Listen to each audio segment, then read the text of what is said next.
Greetings to each and everyone from Montreal in Canada. Very happy to share some of my personal experiences with the founder of the Brahma Kumaris. And what I'm proposing to do in the next few minutes is to share my experience and also maybe to share my insights on two words that I'm using at the moment, guiding a little bit my spiritual journey: intention and attention. So this is the menu for the next few minutes. This is very interesting because I discovered the Brahma Kumaris and the teachings of Raj Yoga. I was fairly young, I was 21 years old. So let me tell you about what I call my spiritual birth. And I was a little bit, kind of extravagant when I was younger. Of course, raised and born in France and here in Canada. I was in Montreal and searching for, some purpose, meaning in my life. I had totally rejected religion and the concept of God. Born in a Christian culture, I was raised as a Christian, as a Catholic. But for some reason, I kind of drift away from religion. And when I found the meditation of Raj Yoga, I was fascinated with the knowledge, of course, and particularly the knowledge of the soul. And finally, thinking that I found a deep reservoir of something infinite. And suddenly my life found a purpose. And I was practicing meditation, but there wasn't really much experiences.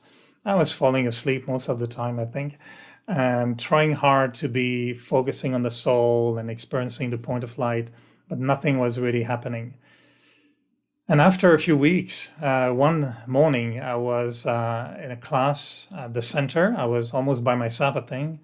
The teacher was there, and she was basically reading a class, and the two other students that were with me left for work, so I was left alone. And I wanted to leave as well because I felt it was getting extremely boring, honestly. But there was a feeling that the pressure was on me to just stay there. So at the end of the class, I was very polite and I stayed until the end. And at the end, she said, okay, let's meditate before you leave. And very honestly, I thought that might be my last meditation because I may never come back again. So I was sitting there with no expectations, just sitting quietly. But suddenly, there's a kind of a strange experience that happened where the whole room became extremely light, extremely I thought I was hallucinating. So I was blinking my eyes, thinking, whoa, what's happening here? And the room became like bright, intense light. And the person conducting the meditation was sitting on a kind of big seat in front of me. And I started to see through her. And I thought, well, this is getting very strange. I could see through her, through the walls, through the windows, and everything was just becoming transparent and translucid light. And suddenly I felt a strange, the best way I can describe it is with deep happiness. And I don't know what was happening. I just felt my heart was pumping intensively. And I knew, yes, I'm experiencing unusual level of happiness and love. That was clear and that was the energy.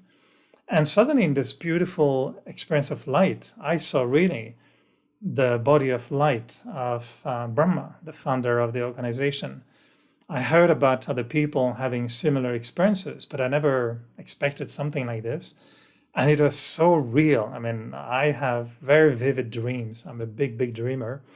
It was not like a dream. It was not hallucination. I don't think so. It was just a very vibrant presence. And this body of light was, what we could call maybe like an angel. It's beautiful. And his face was so clear and it was kind of standing in front of me. And the only thought that came to mind at the time was, wow, this hasn't changed. As if I knew this place, but that I wasn't there for so many, thousands of years, I don't know. But I felt like I recognized the space. And I had the thought, I remember clearly, oh, wow, that hasn't changed. It's the same. And then I started to focus on that, being in front of me. And he was just smiling. There was just a figure of a friend, a father, I don't know, an angel, or I knew who he was, of course. I recognized the face. I didn't feel like conversing or establishing a dialogue. I was just scared of exploding. I thought my heart will not contain this. I felt that this is too much, my heart is going to explode. And I wanted to laugh. I know it's silly, but, and I knew if I start laughing, the whole thing will evaporate and I will lose the experience. I was trying to hold on to it, but at the same time, I was just ready to just burst into laughter and joy, tremendous joy. And so I just felt that the experience was amazing. But yes, the heart became big and big and big and big. And finally, I burst into laughter. I was alone in the room. This poor lady was watching me, probably thinking, what's happening with this one? And I started bursting into laughter. Like really, I laughed loud. And I felt like I was exploding in that kind of happiness and love. And there was nothing I could do. I was just so happy. And I remember that teacher told me, well, a new baby is born. And that's how she greeted me in this kind of experience of light. I know it might sound very strange and a little bit, it was a bit spooky, honestly, to me. I was, I was going to university, my head was all together, and I thought, what's happening to me? What's this experience? At the same time, I was still resisting my relationship with God at the time. I didn't want to connect to God. I was scared that, I was being brainwashed, or, in the West, when people see us with a picture of Brahma, they immediately think that we are following a guru. And we spend a lot of time in the beginning explaining to our family members, no, it's not a guru, it's not a sect, it's not a cult. I check it out and I know what I'm doing. There's never any, brainwash or request to give up everything. On the contrary, I knew I had to continue my study, live with, the family, and be very, very part of the world. So I knew, it was safe, but I was just beginning. I was just a few months, in my studies of Raj Yoga. And then I became so excited about this idea that I may have found a connection to the divine, and I may have released a new level of energy in my life. So I was like a little bit too enthusiastic, I have to admit, and I became a little bit fanatical or overzealous, good years, peace and love of the 60s just came back to me. And just to entertain you a little bit, I know you heard so much deep knowledge from other teachers, so let me entertain you a little bit. When I was so excited about this life, I went to India, of course, and I was amazed with what I discovered in India.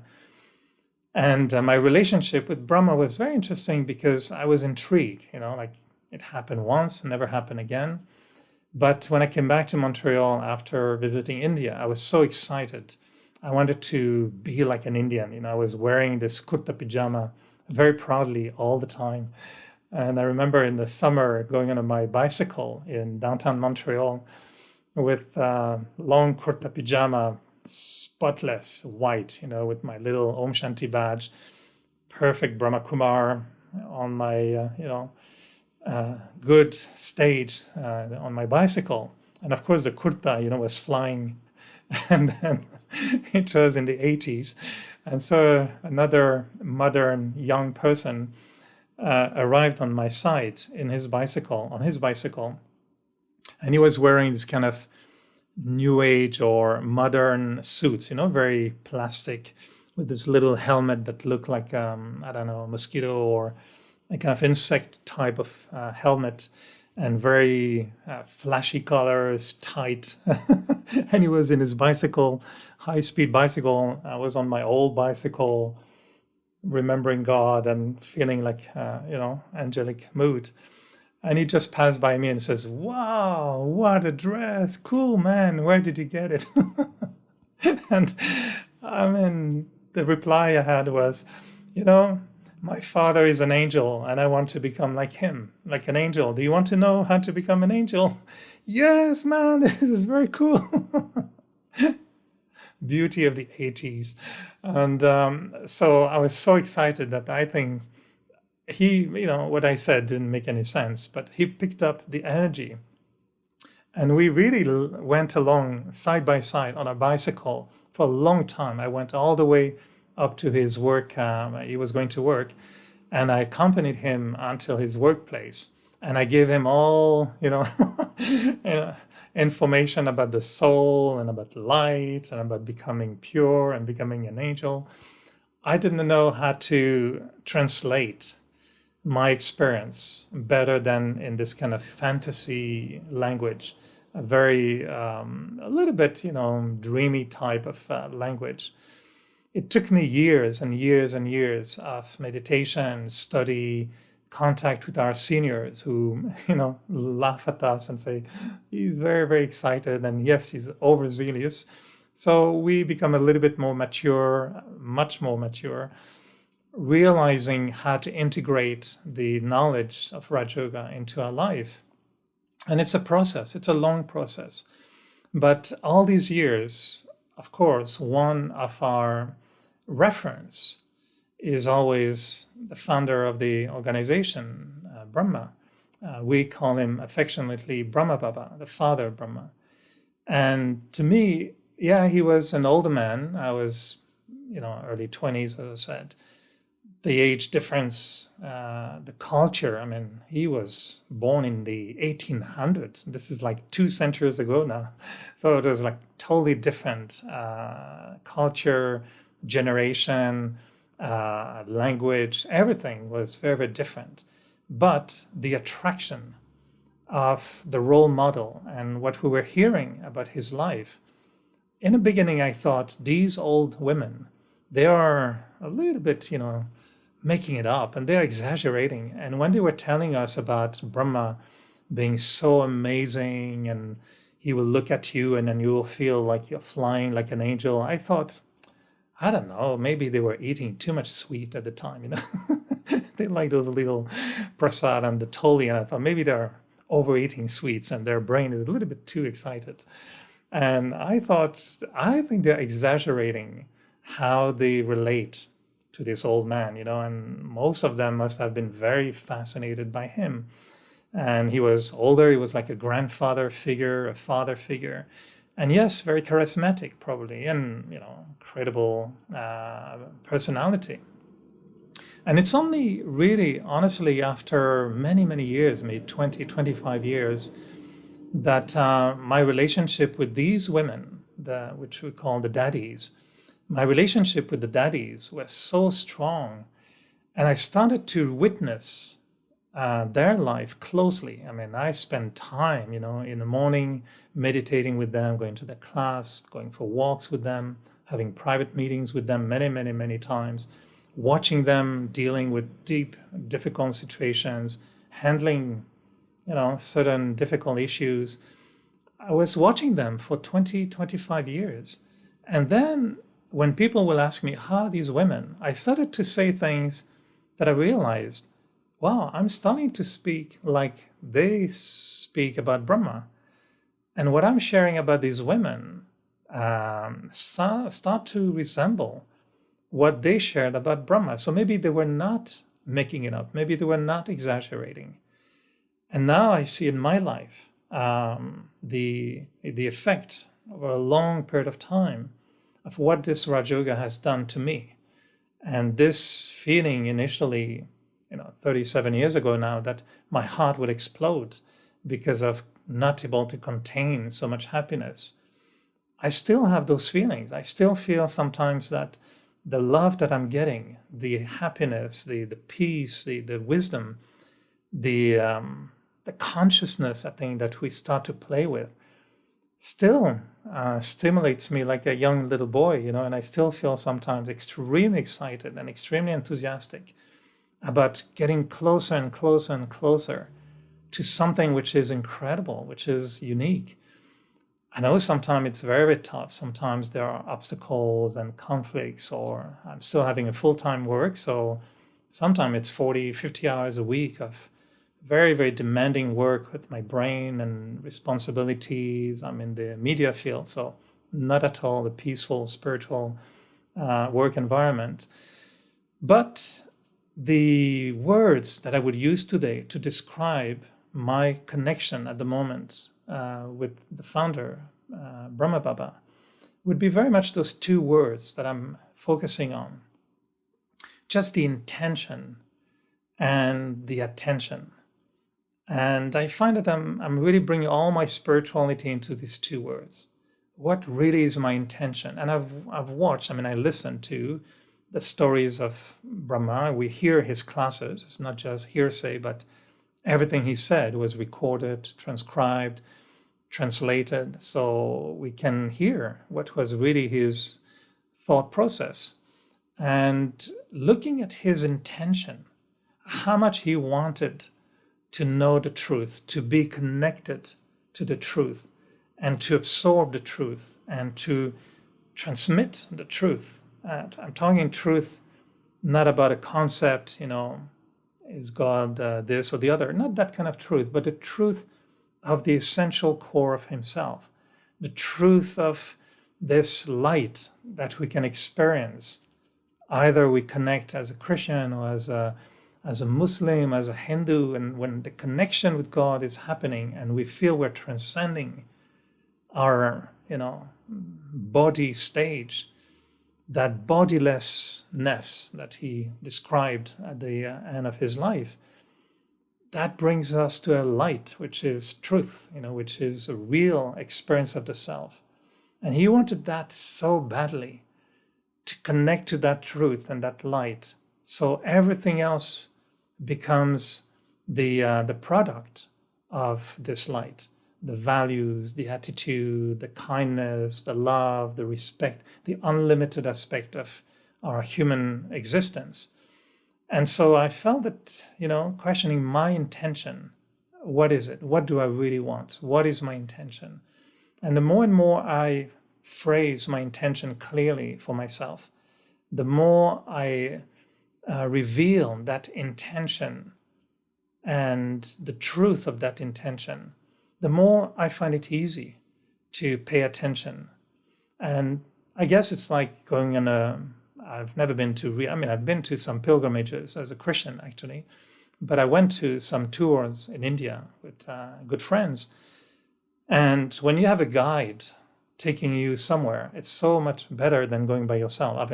Not always, but sometimes it's good. When you have a guide, he will tell you where to go, when to stop, when to rest, when to eat, what to be careful about. And you'll reach your destination because the guide knows where he's going. So my relationship with Brahma Baba at this time is exactly like that. I have to do my own journey. I have to walk. I have to reach my destination. But he's done it. He has done the journey. And he's just there to sometimes tell me, oops, careful, there's a slipper here, pay attention. Oops, go straight.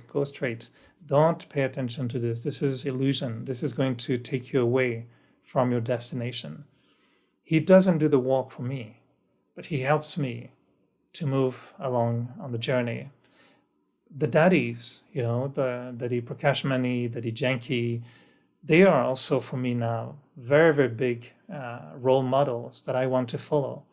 And follow in a sense to take inspirations from, because ultimately my intention has to be shaped into my destination by my own actions, not their actions. They have done their actions for themselves. I have to do the actions for myself. And that nobody else can do it but myself. So to perform the actions as good as possible, then I need to pay attention. And I know that sometimes attention has become a form of tension in the sense that it was a little bit heavy to always, am I right? Am I not right? Am I thinking properly? Am I doing it the right way? That kind of attention is a bit heavy. But if I'm just paying attention, it's like when driving. I don't see accidents everywhere. I just drive, but I pay attention. If I see somebody about to cross the road, I just slow down and I let the person cross the road. I don't panic. I just pay attention. So in the same way, I find that this steps that he has given us, to be going beyond our physical image, our physical identity, that bodiless stage is, the foundation to withdraw again and again into my inner light, to go back. This beautiful song that we listen to sometimes, remember the days of your childhood. That's why I shared that story in the beginning. It's fascinating. It's absolutely fascinating. The inner wealth of the soul is endless, but we have to withdraw. That's the bodiless stage that we talk about. And of course, the viceless stage is, yes, we want to eliminate all this negativity which causes so much sorrow. And for me, this is, yes, my intention is to be pure, to be free. The main word that attracted me to Raj Yoga was the word freedom. I wanted to be free. For me, Raja, the king, was equivalent to, if I can be a master, I'm free from my dependencies, my influences, my limitations. So that freedom from sorrow, from pain, from I don't know, karma, if you want, in a way, or karmic accounts, as we call them, that freedom was for me like, I want to be free. That's the intention. And that means to be viceless, to be free from all these negativities. And the ego-less part of it is really being careful for me about what I understood from Brahma Baba, is to go through the path, but not by increasing selfishness in doing so. And so whatever we do, although it is for our own freedom and our own benefit, it shouldn't be just for me alone. It should be for the benefit of a greater cause, the humanity. So let me not just do everything to be bodiless and viceless for myself, but let me do it in a way that goes beyond my selfish motives, and not to be attached to the result by signing the painting of my future. I'm painting in the guidance of the Supreme, so let me not sign and put my name on the piece. Let it be what it is. So the egoless part of it is, for me, the humility of recognizing that if I can do something great, it's not because I'm great, it's because I've been using a great energy to do it. So, yes, some stories, hopefully a bit entertaining, of this angel on a bicycle in Montreal downtown.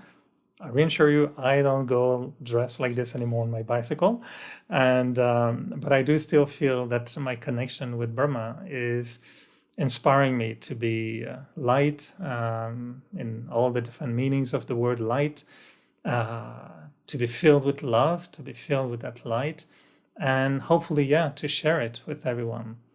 Without Brahma Baba, of course, we wouldn't have the Brahma Kumaris, no doubt. It would be called something else. And so we all feel that connection with the source, the way the source has been revealed through Brahma, is, for me, yes, it's my personal choice. I had options on the journey, but I choose this one because for me it works. For me, I find that, yes, I relate to his life and the way he completed his life beautifully. I just wish I can do the same for my life. And I wish for all of you to really find a way, whatever way it is, to be light and to enjoy that light and feel your heart exploding with that greatness of the soul. Thank you so much for listening and giving me a chance to share my personal experience on the journey with Brahma Baba. Om Shanti, everyone. Goodbye.